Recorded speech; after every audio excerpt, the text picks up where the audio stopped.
Hi, everyone, and welcome to the very first Bytes of Good live event. Before we get started with the panel, I want to take a moment to address our goals for this series. Bytes of Good Live is a monthly speaker series put on by Hack for Impact, a student-run 501c3 with the goal of inspiring the next generation of technologists, humanitarians, and designers to develop software for social good. Today, we have chapters across the US and Canada and are constantly growing. This initiative is being hosted by the National Social Impact Committee with the goal of engaging both Hack for Impact members and our greater community in critical discussions about technology, the role it plays in our society, and career paths in the social good space.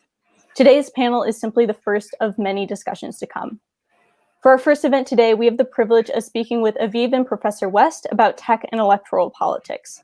I'll let each guest introduce themselves for about 5 minutes each, and then we will jump into some moderated Q&A, and then we will leave some time at the end for questions from the audience. So Professor West, would you like to start? Thank you, Elena. It's great to be with you. It's nice to see all the interest in technology for the social good. That's an incredibly important priority, and I'm glad to see young people working towards that goal. So just in terms of my own background, I taught political science and public policy for a number of years at Brown University. And then slightly more than 10 years ago, moved to DC to join the Brookings Institution, which is a research think tank. I'm affiliated with its Center for Technology Innovation. So we're interested in all things digital. So your topic tonight of technology and elections fits in very nicely.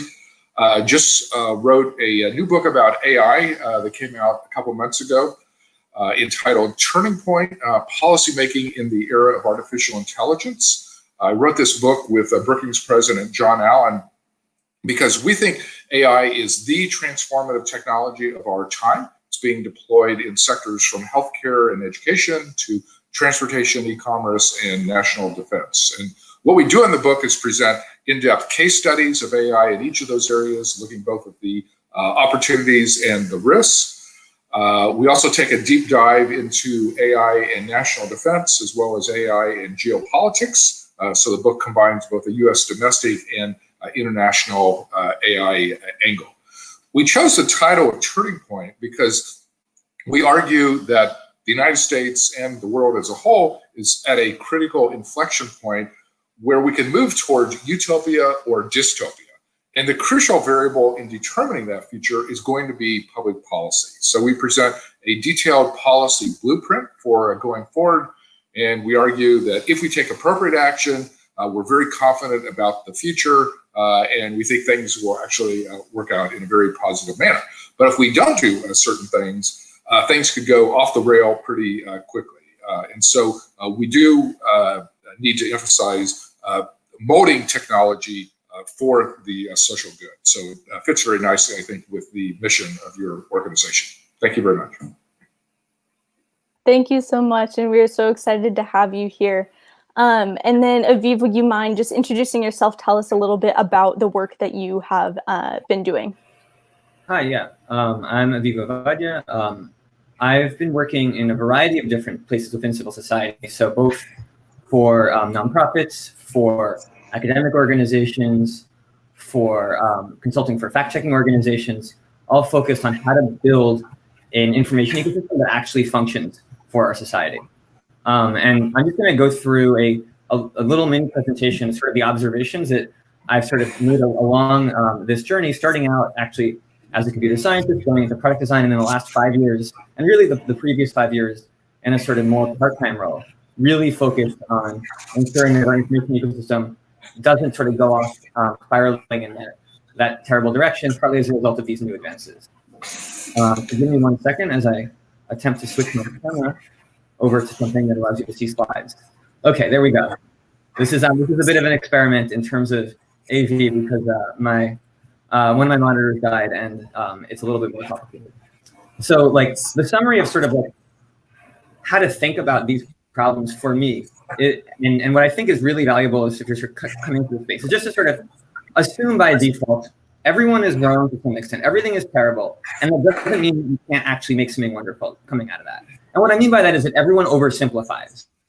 And all the narratives that you're seeing around the way that our information system works, around the way the world's functioning, around the way AI is going to impact the world, all of those don't get into global impacts. They don't get into the nitty gritty of how like a privacy law interacts with the ways in which like people work, and I'll get into that a little bit more here. So I really think that if you're getting into any of these areas, you really need to immerse yourself into that domain in order to get at least some basic understanding of whether what you're doing actually makes sense.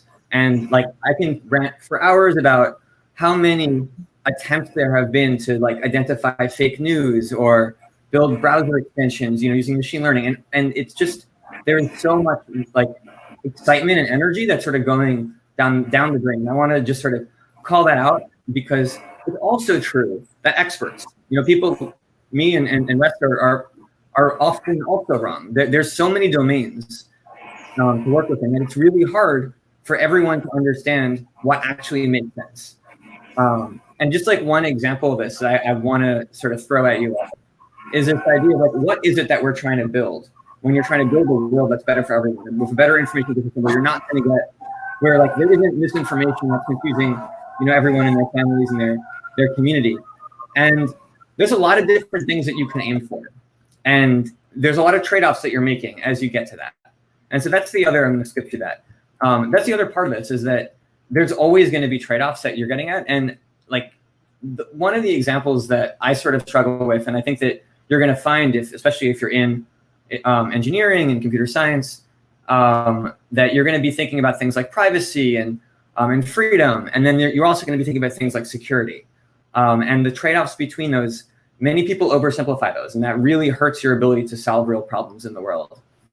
And for me, where something like climate change mitigation is so important to like the things that I think are important to address some of the calamities that are going to potentially impact us in the next 5 to 10 years, and obviously beyond.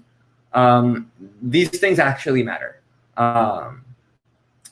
So I guess like the takeaway for me is, in the work that I do, it's so important to really have incredible humility, to assume that you're wrong all the time, and just be pushing at what are the trade-offs, what are the ways in which what I'm doing is going to backfire or is going to have these unintended consequences, but then also be continuously acting and experimenting and sort of evaluating, is what I'm doing actually providing that value?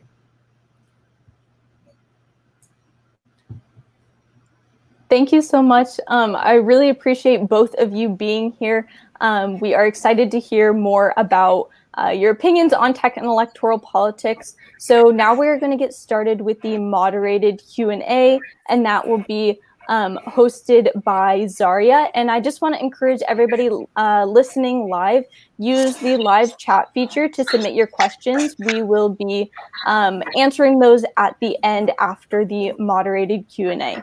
So with that, I will hand it off to Zaria, who will be hosting the moderated Q&A. All right, thank you so much. I'd like to, of course, piggyback off of what Elena said by thanking our speakers so much for being here. I know I'm not just speaking for myself and saying that we're super excited to hear what you guys have to say for the topics and subject matter of tonight.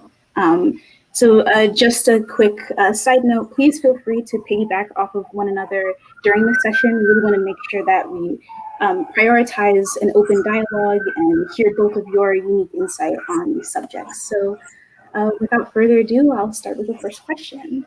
So for many of us, this is the first presidential election that we're voting in. It's safe to say that this isn't like any other electoral season. So the question is, how has technology changed the discourse around election seasons? Professor West, how we can start with you? I'd say technology has had an amazing impact. And if this is the first election which many of the viewers are being involved in voting and paying close attention, it's an amazing process that you've already seen and already gone through. I mean, the tech challenges that have really emerged that I'm worried about are in the misinformation and disinformation phase of things, and the role of social media platforms in disseminating information. I mean, we know the Russians interfered in 2016, and what they did was basically teach everybody else how to do it. And so this year, we're seeing many different countries intervene, but there also are a lot of U.S. domestic actors who are intervening in ways that are not always constructive. So I think the social media companies need to understand they have a particular responsibility. They are incredibly powerful because they set the service terms through which the rest of us interact, where we get information, how we share information, and the kind of information that we share. So I worry a lot about kind of the misinformation that we've seen in this campaign. Next week, if by some chance this becomes a very close election and it takes several days to resolve it, there's going to be a lot of rhetoric of fake elections, a rigged election, fraudulent ballots, and so on. And so I think everybody has to be careful just in terms of how we're using the information. With the social media platforms themselves, I would like to see them take a much more active role. Like right now, when there's misinformation, sometimes they're putting disclosure statements on it and referring you to another page that may be fact-checking that particular claim. I think they need to do a lot more than that. They need to take down fake accounts. They have powerful AI tools that actually can help fight the bots that are spreading the disinformation. So they need to get more active on that front. There needs to be much greater accountability and transparency in the process of how they engage in content moderation. What are the rules that they're using to label something as misinformation and something else as a protected claim? So we need better information there. And then the last thing I'll say is it's not just on the tech companies and the social media platforms, it's also on us. Like we believe the United States should be thinking very seriously about digital literacy campaigns, basically teaching people how to evaluate online information. Like how do you identify an authoritative source versus a less authoritative source versus a source that is likely to be completely fake or false? Like what are the telltale signs? We engage in literacy campaigns on a lot of other topics as we're moving into a digital era where more and more of us are living our lives online and then getting exposed to a lot of risks. We need to be training young people as well as older people how to evaluate information, how to kind of think about the internet and social media in general, and what kind of steps people should take to protect themselves. Yeah, I want to second a lot of what you said there, and I mean just to sort of add to that, we talked a lot about disinformation and sort of these malicious actors, but I think there's this other, whether they be foreign and domestic, and I think it's really important to really acknowledge both of those within the U.S. election context and also the global election around the world that are happening all the time.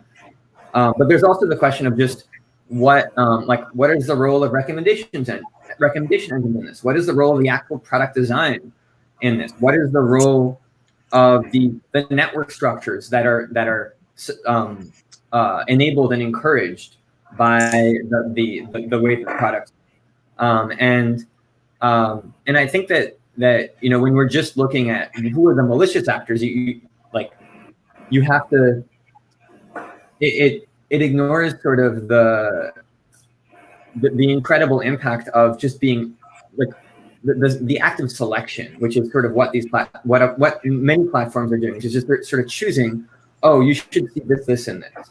And it also ignores the component of connectivity. It's like in a WhatsApp,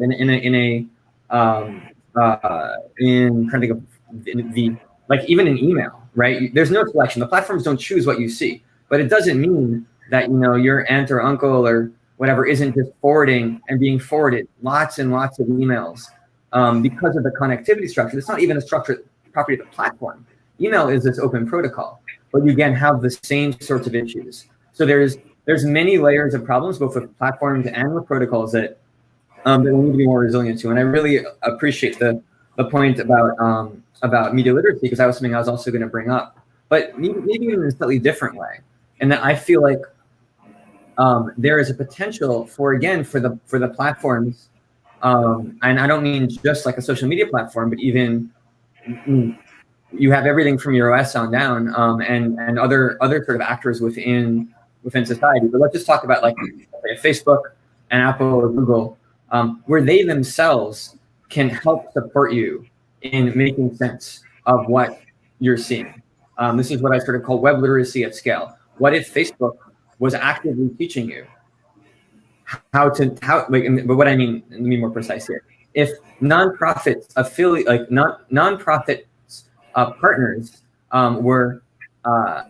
were able to get their messages out in a way that was Facebook friendly through Facebook to billions of people around the world, in a way that then enabled them to make more sense of what they're seeing. And what we in the small experiments that I've run, there has been high engagement with that sort of material, compared to a lot of other content that is on Facebook. And you can even imagine a world where, and this would be hard to pull with our current sort of environment, but a world where in order to even use some of the functionality of a platform like Facebook, you have to, watch a video, beat a quiz, play a game, and that game involves actually sort of filtering through and making sense of what you're seeing. And so there's many opportunities that aren't just like content policy, aren't just take this down, downrank this, but are also around how the platforms themselves can support everyone, and also how they choose what to show you. So much more I could say here, but I don't want to spend a few years. So let's happy to take the next question. Thank you so much. Yeah, both of you did sort of focus on or bring up the role that different actors kind of play in this issue. And my next question kind of goes along with that, specifically when you talk about large tech corporations, particularly, what would you define their role in weaponizing information against the sanctity of democracy? I mean, I can jump in on that in the sense of talking about how we have defined it in the past and then how we need to define it in the future. I'd say for the last 30 years, we've lived in this era that some people have dubbed the era of permissionless innovation, which basically means that as a society and as a country, we had a libertarian stance on the large tech companies, that basically we delegated most of the major decisions to them. Like they decided what products to develop, when to deploy them, to whom to sell them, with very little public oversight and almost no regulation. I think that era is coming to an end. In fact, it probably has ended. We are about to enter a new era where there's going to be much greater public engagement, public oversight, and public regulation. We've already seen some hints of this at the state and local level. There are governments that already have passed new laws and new regulations. So California has a new privacy law. California has new regulations on the gig economy and how independent contractors get classified. There's some cities that are restricting Airbnb rentals. Some cities are limiting or outlawing the use of facial recognition software by law enforcement. So there's a lot of new regulations and new rules going into effect at the state and local level. Now, whether that tendency to move towards greater regulation starts to emerge at the national level will depend a lot on the upcoming election. If we end up with a Democratic president, a Democratic House, and a Democratic Senate, I think in 2021, there's going to be a lot of legislation that moves. We'll probably have a national privacy law. There's going to be greater antitrust enforcement, more efforts to promote competition in the tech sector, just more scrutiny in general of these large platforms. And so the rules that basically have guided the last 30 years are not going to be the way we approach the next 30 years. We're going to want more accountability, more transparency, and more fairness in the way the system operates. Yeah, no, I think that makes sense. And I'm both, excited about that possibility, and also a little concerned in terms of, again, like the trade-offs that I sort of alluded to in the past. There's a history around the world of regulation that maybe hasn't, specifically with tech. Obviously, this happens generally, of regulation in space that can be very good, and then other regulation that has weird unintended consequences. So you have like a GDPR that may make it harder to identify bots, because how are you going to identify them if you don't have the capacity to store and track the information that you need, even if that's maintained in some sort of mechanism that you're able to show, even using like a mathematical theorem, say, oh, this is actually safe, at least as far as we can tell. I'm simplifying here a little bit just for time reasons, but that may not be allowed under a privacy law, and so maybe you're then not able to actually identify that malicious actor, or even that entire network of actors. And so there is all this incredible complexity, and I think I believe one of the books that you wrote was really around sort of the fact that governance needs to move faster. Like we need to be able to move so much faster in terms of the rate at which our government is able to sort of react. And so it's okay if we make mistakes, but as long as we can adjust and we can adapt. And I think that that's one of the things that I'm very concerned about with regulation is, I think we should be trying things. We should be throwing things against the wall in an ideal world. But if we can't change them, if we don't have systems for actually updating and learning from those mistakes, then there's a very good chance that we're gonna make some really, really dangerous mistakes. And one of the things that I'm actually pretty excited about is approaches that are potentially outside of the standard realm of the way that we think about policy creation, where you're actually delegating that policy creation, at least within the US, you're delegating that to a citizen body that is then going through a deliberative process. And I don't want to get into too much detail here, but I will say that if you're interested in ways in which we can make decisions both for platforms and in general that are now being used around the world for very, very tricky divisive issues like what platform should be allowed on a Facebook, or whether or not you should, what type of climate change regulation you should have. France, Ireland, and a number of other countries have explored these ideas of citizen assemblies. And so that's just a good search term for anyone who's curious about governance approaches that might be able to untangle some of the problems, especially if we're doing them on a regular basis and then updating, oh, we see that there's this issue, and then making a change to that policy. So a regular cadence of assemblies around particular policy issues, even at a global level, might be able to address some of the challenges that we're facing around the incredibly, the pace of and the incentives around platform regulation. Excellent. Thank you so much. Kind of bringing it down towards civil discourse and, as mentioned before, social media's responsibility within this topic. Over the last year or couple of months, social media companies have made some efforts to kind of counter misinformation. For example, Twitter is in the process of releasing a read before you retweet feature, where users will be able to prompt with a question asking if they've actually read what they are wanting to reshare onto their own timeline in an attempt to achieve kind of more informed discussions. Would you say that these kind of actions are enough? Should we even be celebrating each tiny win when a platform may make product design decisions like similar to this? Or should we just expect them to make these type of decisions for the platform? If I can jump in there. I mean, I think that we need like pretty deep structural changes in the ways in which platforms work and the ways in which even the decisions are made around some of the issues that we're talking about.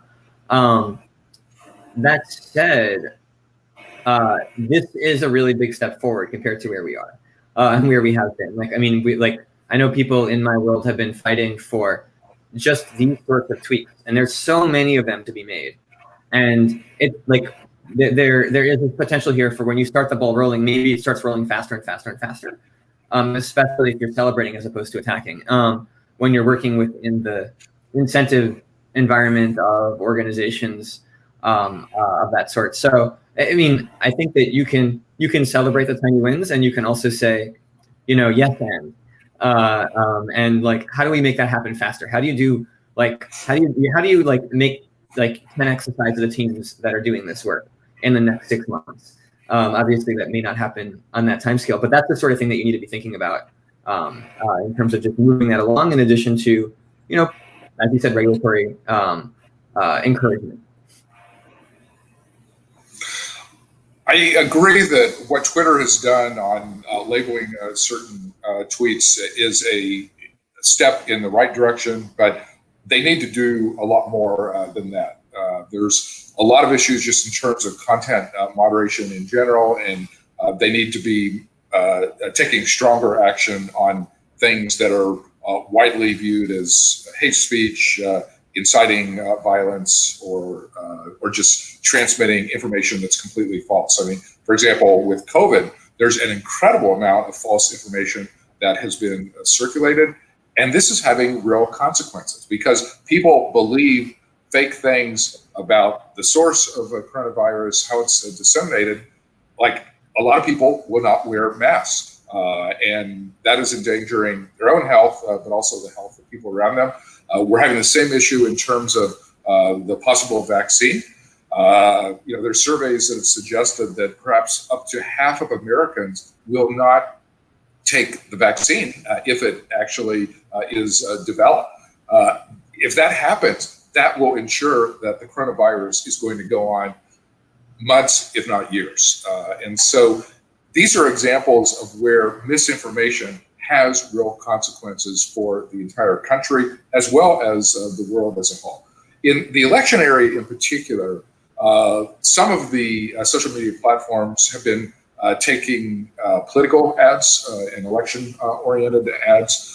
That's an area where we need much greater transparency in terms of who is placing the ads. So, for example, Facebook actually developed an archive of the election-oriented ads that were being run on their site. That's a good development. But then outside researchers found that their archives were not complete, that there were things that were being missed. New York University then set up a effort to basically combine the ads that were being run with how they were being targeted, meaning what the demographic or other targeting information was associated with particular ads. And Facebook has threatened to close down that research lab. So I think, we just need greater transparency because the social media platforms are very powerful. They have tremendous influence in terms of public opinion and what is happening in the election.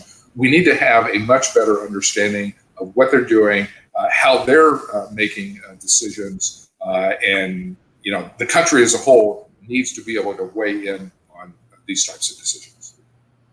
Yeah. Man, follow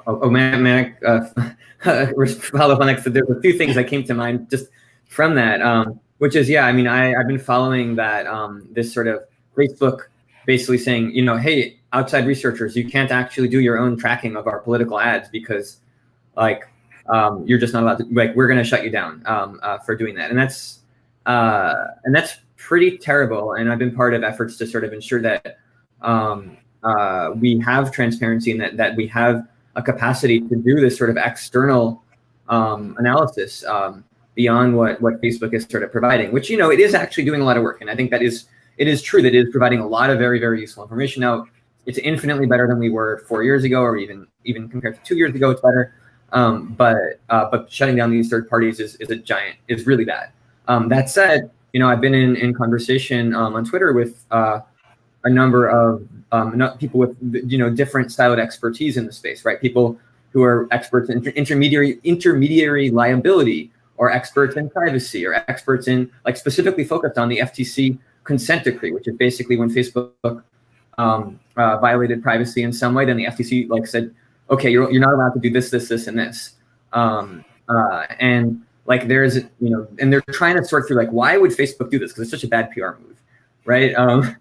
And like, I'm not gonna say there's a conclusion, but one of the potential arguments is that maybe Facebook's lawyers believe that that the FTC consent decree, the thing that was made to get Facebook to like not reveal your private information, is the reason it it could be interpreted in a way where if they were to let people do this, then that would cause that would be violating that, and they would be subject to severe like penalties from the Federal Trade Commission, from the FTC. And so like that's sort of the example of like the crazy weird complexity that I'm trying to get this across to you, just because I've talked to so many young people who are excited to get into space, excited to do things, and I'm not saying that it's like don't run away from the complexity, like it's jump into it, because it's important, and it's really, really valuable. And I'm not saying that even that's a correct interpretation. And I definitely don't believe that should be a stopper for doing this work. Like, let me be very clear, both for any of you doing this work, or also for Facebook letting people use or access that data. I think there's a number of different things that they could do, and like depending on what the specific issues are that would be blockers. And there's a number of things that outside organizations like ours can do to encourage that. And the regulators can do to sort of, if it is a legal issue, to make them feel like, oh, okay, we're not actually going to like get $1 billion fine if we do this thing if someone decides that they don't like us. And so there's so much like nuance in this. And I think it's also important not to remember that it's not just like, we talk a lot about Facebook, and it's really easy to talk about for a variety of reasons. But like, I just got some YouTube ads. Like whenever I look at YouTube on my phone, I see ads from one of the presidential campaigns, and half the time the ads I see from that campaign are full of misinformation, like explicitly false statements, and that's on YouTube. At least from what I could tell. Like, I didn't like spend 3 hours digging into that, but the point being that there are these other platforms that have significant impact, maybe even a larger impact on the election. And it's important that we don't just focus on one, and even like going into many of these smaller platforms you're not even thinking about as platforms, or things like Twitch, et cetera, that impact the ways in which we see the world. Mm-hmm. Actually, yeah. My actual next question goes pretty in line with what you just said, Aviv, specifically involving Facebook and misinformation. So in June, Mark Zuckerberg actually refused to take down President Trump's post that included hateful rhetoric in order to abide by freedom of expression, which is not the first time Facebook or any other types of platforms have been reactive as opposed to proactive in combating misinformation on their platforms. So with freedom of speech in mind of these platforms' users, how should we assign responsibility to the stakeholders when it comes to misinformation? I can jump in on that in the sense that in the bricks and mortar world, we have rules on freedom of speech. Like, even in the non-digital world, there are limits on what you can say. Like, you cannot engage in hate speech. You cannot incite people to violence. You cannot glorify violence. Like, there are all sorts of restrictions that have been codified in the law. There have been court rulings to that effect. What we need to do is to start importing those same rules into the digital space. Because in 1996, when Congress passed the Communications Act, which is really the body of law that now dictates much of the legal reasoning behind the internet, it exempted the internet platforms from legal liability of anything that happened on their site. On the grounds, this was a new technology. The companies were small and not very powerful at that point in time. There was certainly a lot of promise in that sector, so we didn't want to regulate it or put restrictions on it that might impede the growth. But that was 25 years ago. Now these platforms are super wealthy, very powerful, and at the center of many of our lives. And so there needs to be more accountability for some of the bad things that are taking place on these platforms. Congress has actually started to edge in that direction. So they did impose a restriction in the area of human trafficking, that if there was human trafficking that was taking place on any of these platforms, those platforms could be sued and held liable for those types of things that were going on. I think what we're going to see over the next 1 to 2 years is other categories of bad behavior that where that limit on legal liability gets either removed or scaled back in some way. Yeah, I mean, the other thing to sort of throw into this is just that we have to remember that the world is not America. And so and America is actually fairly unique in the way it thinks about speech. And the way, and even America from now is very different from America of 100 years ago, or 200 years ago, where, people were put in jail for just disagreeing with I mean, political officials were put in jail for speech that was just like pointing out issues with other political officials, and that was in the U.S. 200 years ago. I mean, thankfully that was repealed. But the point is that the way that like a France or a Germany thinks about speech is very, very different from the way a U.S. thinks about speech. Not to mention the plethora of other countries outside of Europe and there's just so many nuances as you sort of go across the different countries and the ways in which things interact across countries. I also wanted to just throw out the point that when you think about platforms, you sort of think about this like monolithic, or think about a Facebook, or a YouTube, right? But there's also, what about Facebook Messenger? What about WhatsApp? What about the DMs on your Instagram? And there's this question of like, well, do you want the same policies to be applying to one and the other? And how do you distinguish between them? What about an Instagram story, right? Like it goes away. Maybe it's an Instagram story to your close friends. And so there's so much complexity in this again. So I think that we do need some form of accountability. We need checks and balances. Getting that right is not as easy as I'd say. Like it's just really, really hard. I want to just put that out there, and I think that there's a number of I think it's really important to think about these different case studies if you're going into policy also, and if you just want like a good sense of like some of the weird nuance of even just like the science of what's happening. One thing that I could recommend checking out is the Harvard Misinformation Review. So if you search for like Misinformation Review, it's a peer-reviewed journal that has a very, very fast peer review process that they've sort of worked out. Pretty novel, and it's not perfect. I'm not going to say I agree with all of the. I think there might be issues with some of the things there too. And I think everyone coming into this space has their own sort of like, okay, that looks right, that looks wrong, given the information that we have. But I mean, it's a really interesting resource for just getting a sense of what are the types of things, what are the types of problems, what are the types of nuances, if you're trying to get a handle on sort of where you can have leverage. Thank you. Yeah. So sort of to pivot a bit to next steps or how we can actually work in the future towards orienting around solutions. I want to ask some more direct questions, I guess, to Aviv firstly.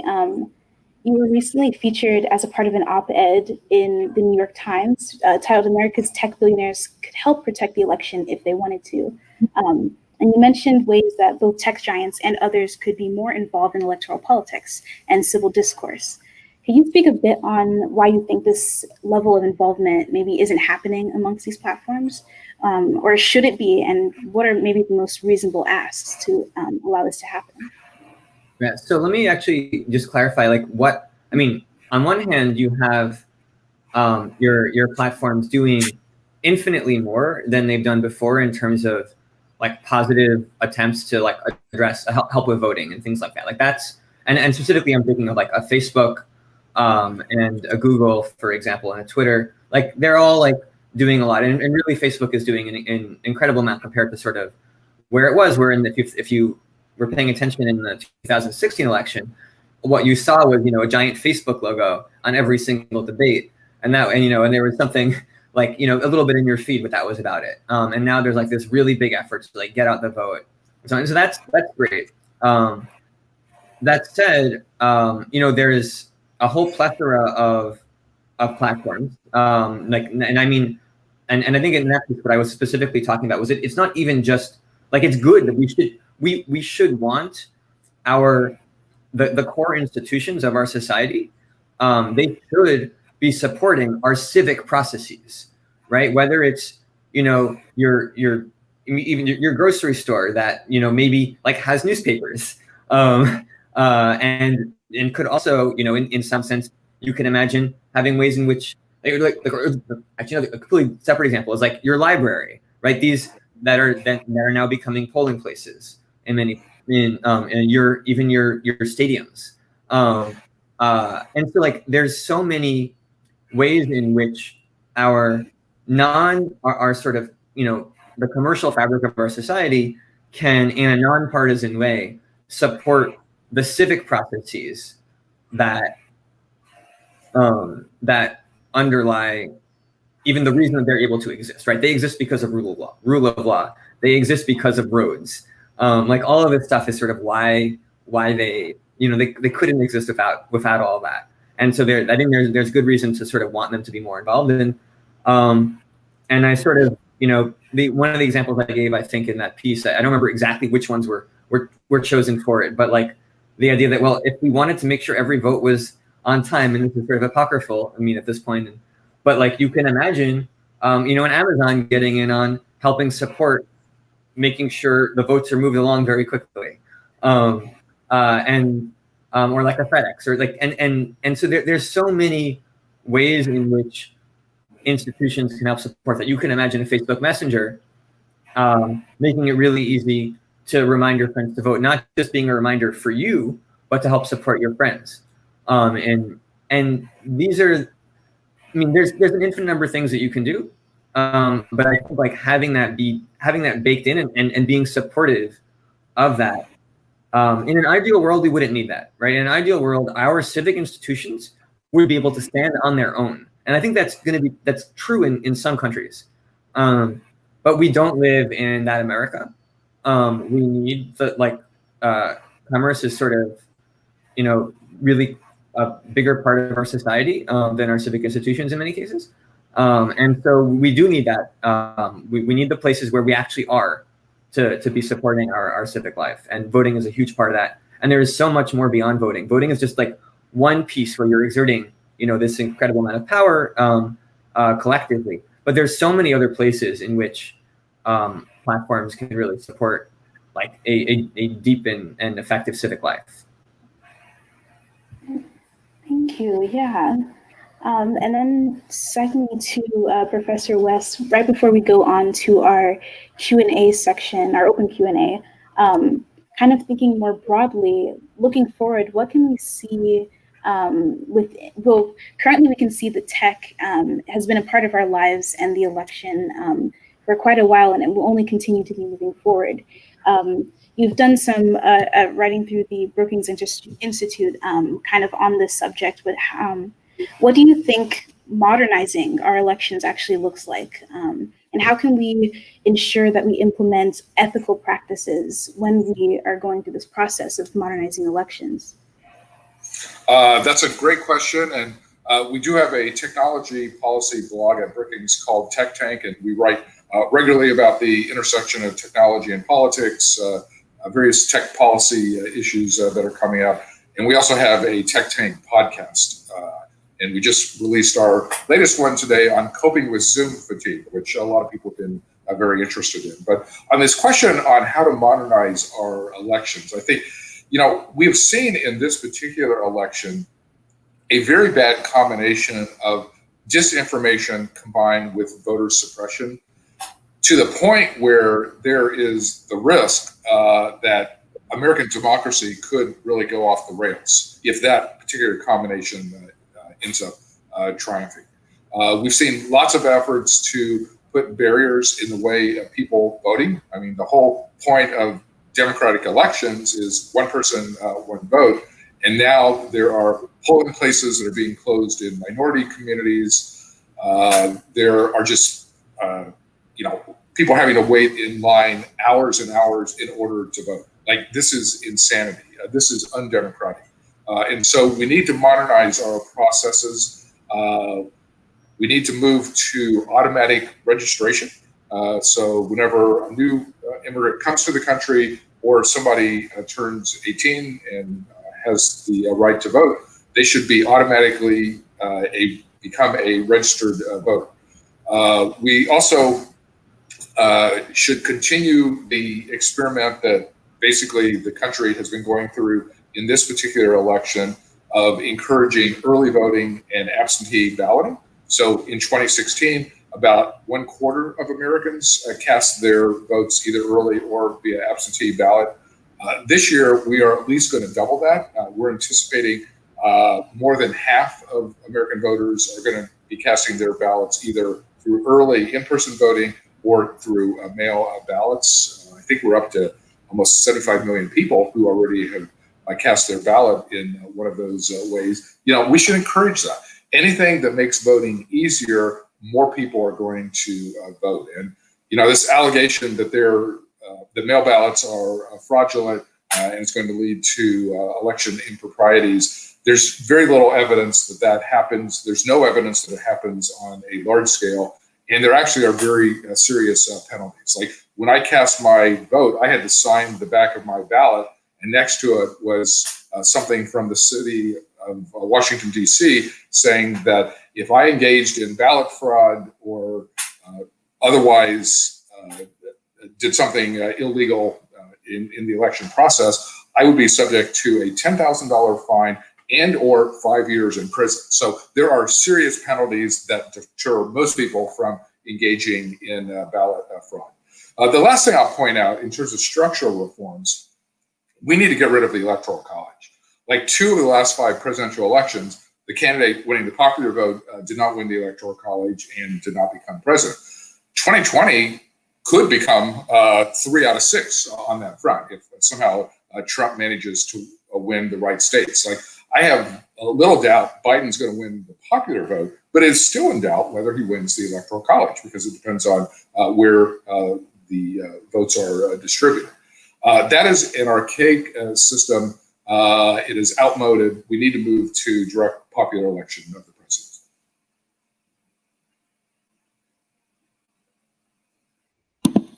Great, thank you so much. So that kind of concludes our moderated Q&A section. So we can move forward to our open Q&A from our YouTube audience. Let's see, we have our first question here from Kyra Connery. Who should be responsible for a solution like a digital literacy campaigns? Does that put a lot of responsibility on individuals to meet some education barrier? I mean, there are many community groups that are running these types of digital literacy campaigns already. So there are nonprofit organizations, there are faith-based partnerships that are engaging in these types of activities. A lot of schools are actually including digital literacy in the curriculum. And so it's become a formal part of the schooling that, just in the same way you need to learn math, science, reading, and other basic skills, we need to learn how to evaluate online information. Like, that is an absolutely critical skill. But the government plays a role as well in helping to fund these types of activities. Like, these activities are important for the future of our democracy. It's important that citizens learn how to protect themselves. The online world is not going to get tamer in the future. If anything, it may get wilder, and we need people to be able to take steps to protect themselves and to learn how to evaluate information and to learn how social media platforms operate. Yeah, I mean, adding on that, I guess I think I sort of alluded to this before. In some sense, I do think there's a real danger of this being seen as an individual problem, where it is a structural problem, and it's not just kids and people in school who need this. It's adults. It's especially, it's people. Across all age ranges, and this is sort of why, at least I cautiously advocate for having the place in which you are taking in the information, taking responsibility for educating you on how to navigate that space, web literacy at scale. And I think that a world where you can't share on Facebook until you go through the fun video game that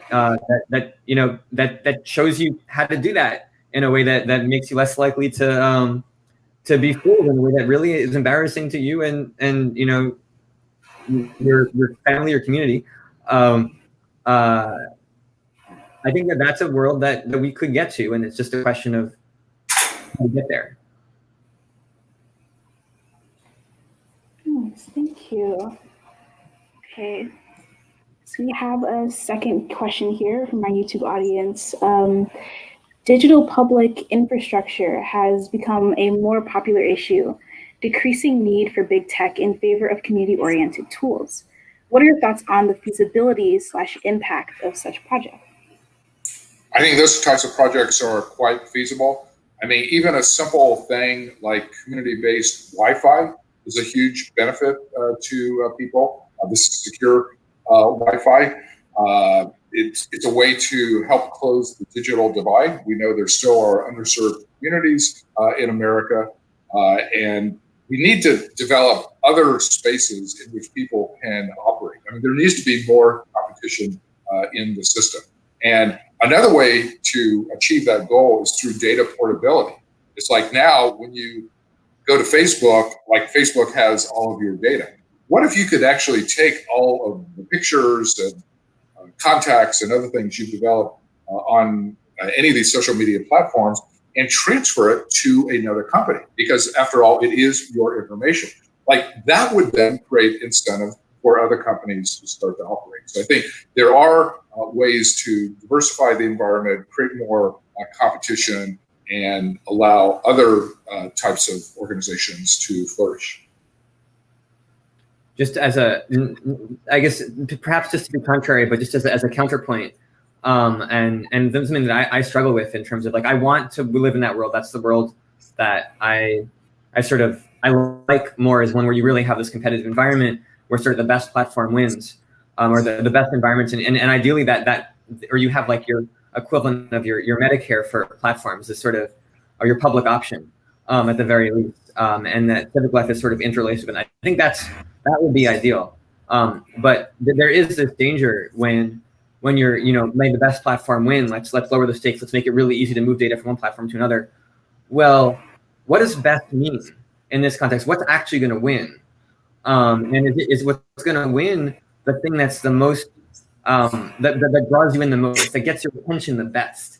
Is it going to be the in my little emoji thing, if you saw it, what type of information you want? Is it going to be the cake and the candy that wins, or is it going to be the broccoli and the eggplant and the chicken of platforms? And I think there is this danger that we need to balance around. You need to ensure that you're creating the incentives that best means what you want it to mean, because otherwise competition becomes a race to the bottom, and that's a really dangerous place to be. So it's just another really, really fun challenge, and the space is really exciting because there are ways to find these Pareto optimums, these edges where you're able to get you're able to get almost as good as far as you can on all these different aspects. And I think that's part of the excitement and fun of this, in some ways terrifying space. Great. Thank you so much. I'm going to bring in Alexa here for our closing. I just want to say really quickly, thank you so much for speaking with me with these past couple questions. It's been amazing hearing your insight on the subject matter. So, right, Alexa. Thanks, Zaria. It's, again, really great to hear from both you, Professor West and Aviv. Like, it was a very engaging discussion and like really important takeaways. But, you know, like right now, a lot of our audience is comprised of like college students, and many of us will like most likely be taking on internships or full-time roles in the tech industry. What can you say are like some big takeaways, advice, or insights like that are the most important for us to carry on into our careers after this conversation? I mean, the best advice I can give you comes from an insight from Charles Darwin, the famous student of evolution, where he talked about survival going not to the strongest or the most intelligent, but the most adaptable. And I've always thought that was great advice for this transition into the digital economy. Young people today are already living through massive changes. I mean, we have COVID, we have the recession, we have the technology revolution, AI is coming on the scene, climate change is starting to unfold, and there's going to be major demographic change in the United States. That by 2045, if you add up the number of African Americans, Latinos, and Asian Americans, they will be a majority. America will be very different than our politics will be very different. The culture will be very different. So all the young people who are listening, you're already experiencing a lot of change. The change is going to accelerate over the next 1 to 2 decades. So becoming adaptable, learning how to be resilient, being persistent, engaging in lifelong learning. Like the old model was investing in education through about age 25, and then after that, you're kind of on your own. That model is obsolete. All of you who are watching this are going to have to upgrade your job skills at age 30, 40, 50, and 60. So just figure out what's the best vehicle for you. Is it a certificate program, an online platform, or whatever works for you. So, and then the last thing I'll say is just think big. We're in an era of big change, big problems. The solutions are going to have to be big as well. So, for example, getting rid of the Electoral College, people always tell me, well, that's not politically viable. Like amending the Constitution is too hard. It's never going to work. We need to think big. Things that might seem politically impossible now are not going to be impossible 10 years from now. The politics are going to be very different then than they are right now. So just take that into account as you kind of plan your careers and lead your lives.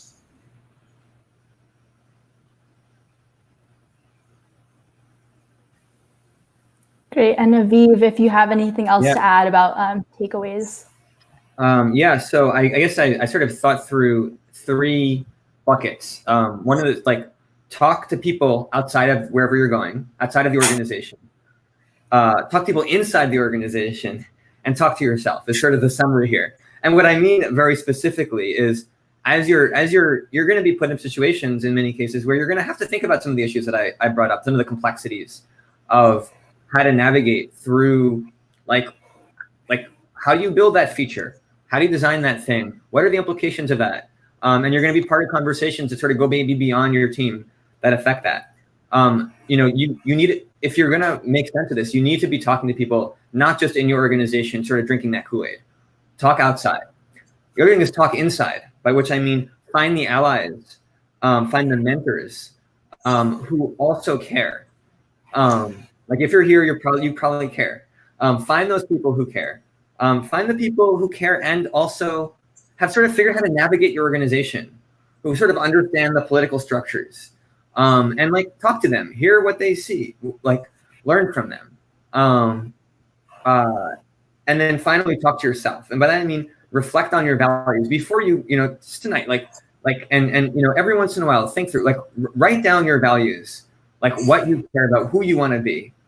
And then on a regular basis, check in and think like, oh, am I doing that? Am I living that? Am I being that person? Am I able to do that where I'm at? Am I maybe not able to do that, but me being there makes that organization more closer to those values than it would be if I'd left. And like, so yeah, talk to yourself, talk to people in your organization, and talk to people outside your organization. I think that those are really important. And maybe one final thing is I'd say think bigger. And by that I mean, yes, the electoral college is a problem in a variety of sort of theoretical senses and in practical senses, depending on sort of your notion of what democracy is. But there's like much deeper changes that I think we need to make to the way that American democracy works if we're going to make it through the next 50 years.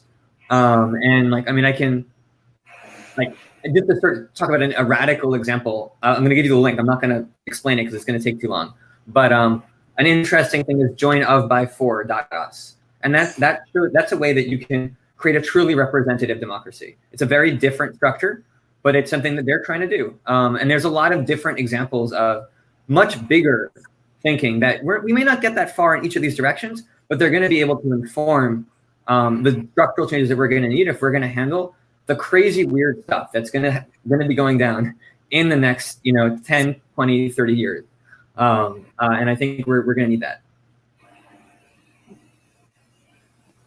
Wow, like thank you both, Professor West and Aviv. Like I really, really can't thank you enough for all of these great insights and for taking the time out of your day to come and speak with us. And thank you again to everyone who's watching for attending our first event for the Bytes of Good live series. I hope you enjoyed this conversation as much as I did. As Elena mentioned in the beginning, this is only the first of many events, and we'll be hosting speakers monthly, and all events will be open to the public. So if you can't wait until next month, don't worry, because we also have a podcast. The Bytes of Good podcast is produced jointly by Hack for Impact and Impact Labs. So if you're interested in learning more, you can visit bytesofgood.org. And again, thank you to all of you who came. Thank you, Aviv and Professor West. And we can't wait to see you at the next Bytes of Good live event. Thank you, everyone. Thank you. Thank you.